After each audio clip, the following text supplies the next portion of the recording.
Members, I have to rise in strong opposition to this measure, but I believe that my colleague on the other side of the aisle pretty much made the case. If any of you could understand all of the restrictions and all of the loopholes and all of the meandering bureaucracy that we're about to create, then you're way smarter than me, and way smarter than most employers out there, and way smarter than most Americans. It took 2,500 pages that nobody read to pass this thing. Here it is, and we're already talking about closing loopholes, and we're talking about penalizing employers. And I noticed the rhetoric was designed to talk about employers as if they're doing something wrong. You know, employers used to offer health care as a fringe benefit. It was elective. It was something they used in the free market to attract workers. It is not the obligation of somebody else to pay for your health care. It's your obligation. It's my obligation. Each of us as individuals are free, and many of us, when we were young, we didn't buy health care because it didn't make a lot of sense. We could pay cash for it. We were relatively healthy. That was a choice we made. You know what that's called? That's called freedom.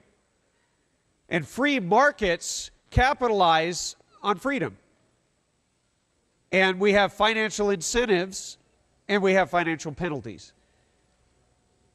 I would posit that we ought to let the free market control our health care.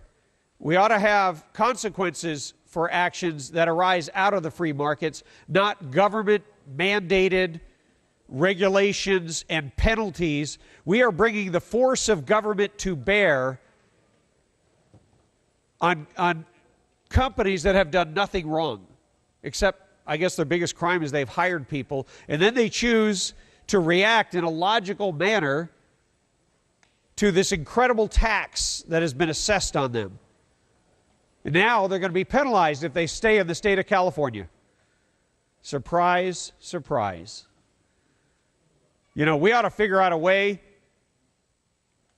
to deliver health care. Well, actually, there was a way. We're killing it right now.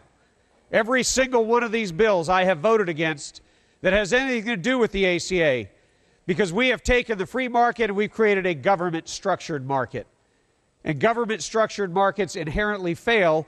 And then every 15 minutes, you got to come up with a new government-mandated fix that requires more regulators and more regulations, more penalties, and more people to impose the penalties.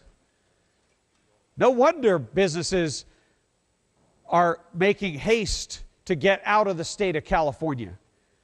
We're going to be lucky if we have any employers left that have over 500 employees.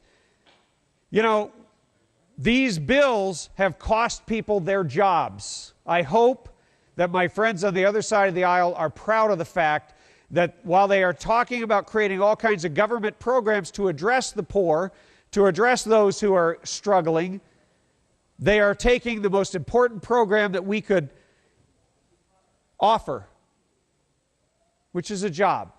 That's the best social program there is, because along with the job comes pride, the ability to provide for your family. We are killing jobs with bills like this. So if you want to increase the number of jobs, if you want to raise the level of hope in this state, you need to vote against this bill.